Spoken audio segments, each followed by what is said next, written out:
assez brûlant, mais un dossier qui a un relent sulfureux. Parce que Wally Seck, c'est un artiste sénégalais, très connu du public,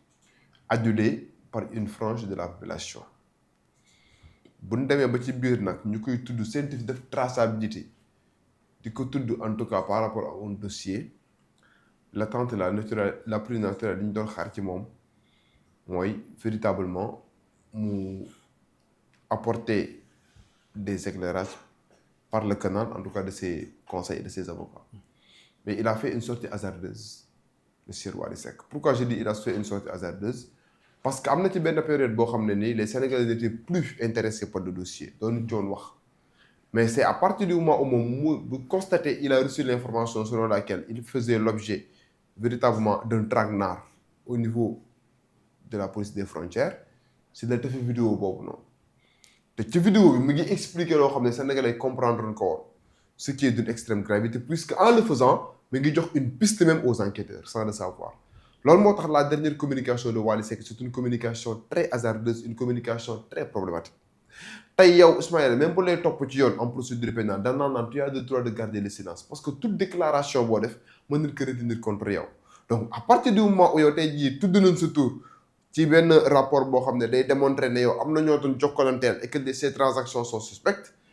li gënoon mooy nga bañ a jël décision suspendre sa carrière musicale continuer de sa musique jusqu'à ce que État du Sénégal décide wala les autorités judiciaires de ce pays décider convoqué la auditionné la laaj la des renseignements bu fekkente ne jàpp na ne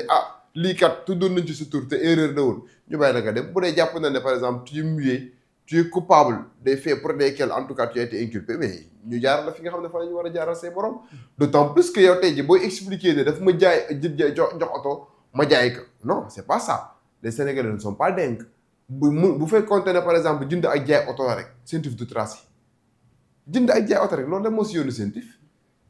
mais y a quelque chose qui est derrière boo xamante ne tey jii moom la juge d'instruction bëgg lañ bët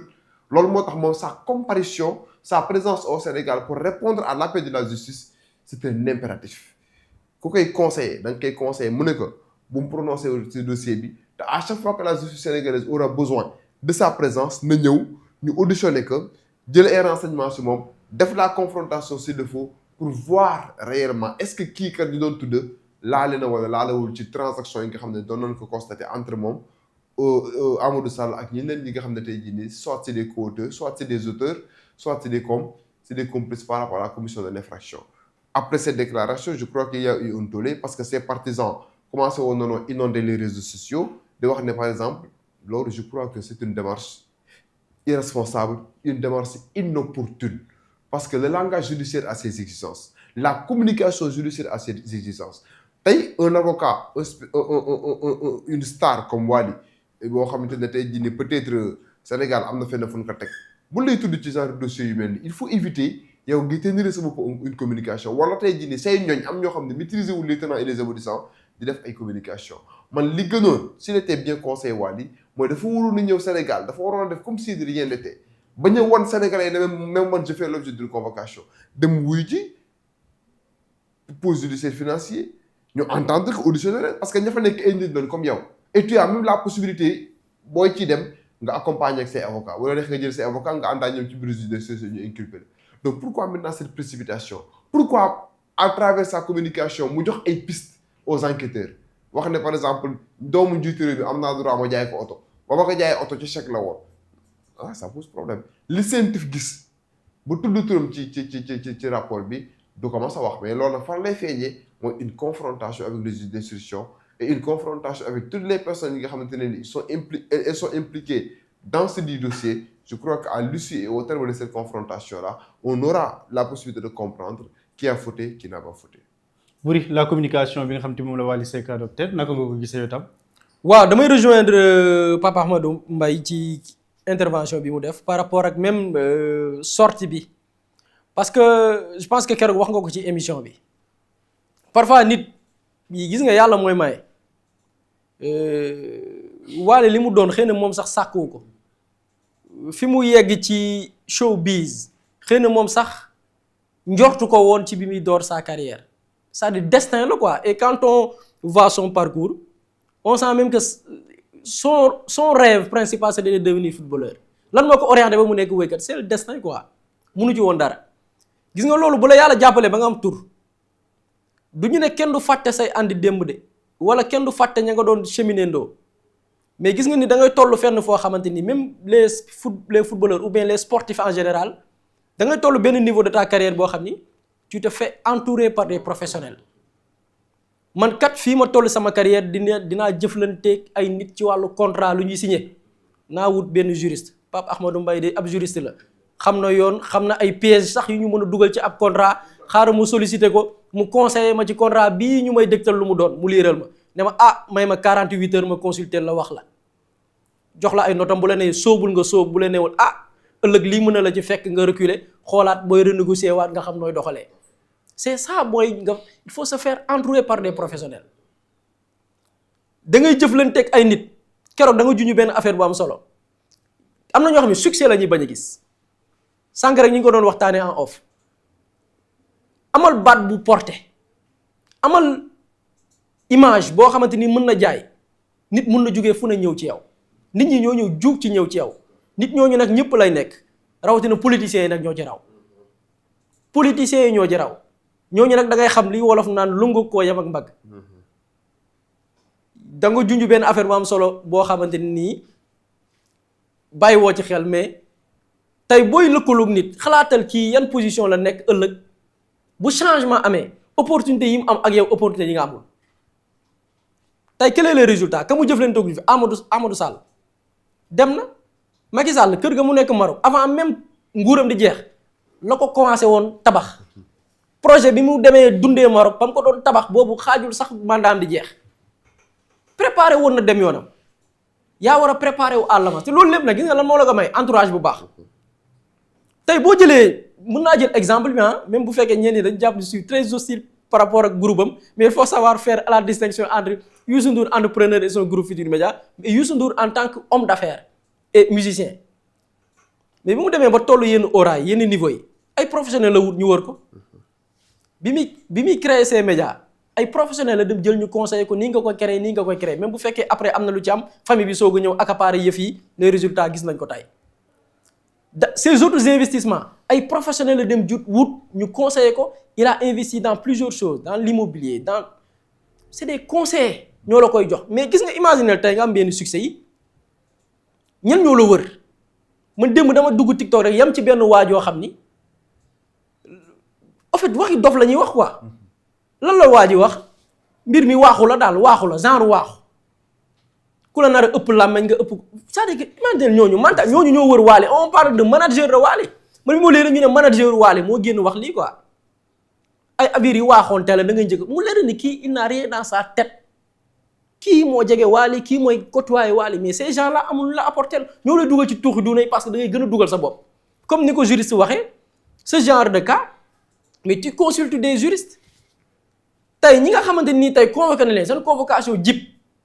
ñu dem consulter leurs avocats consulter des juristes mais dañ leen conseiller ne leen mbir mi nii lay demee procédure yi lii la lay tuumaal mais xëy na peut-être am nga possibilité cautionner ñu may leen liberté bu ci boolee wax ju bari mais fii am na ci ñoo xam ne convoqué na leen te kenn yëgu ko am na ñoo xam ne am na lu ñu def médiation pénale te médiation pénale ku leen ko digal parce que dañu dem wuti ay juristes wuti ay avocats yoo xam ñu conseiller leen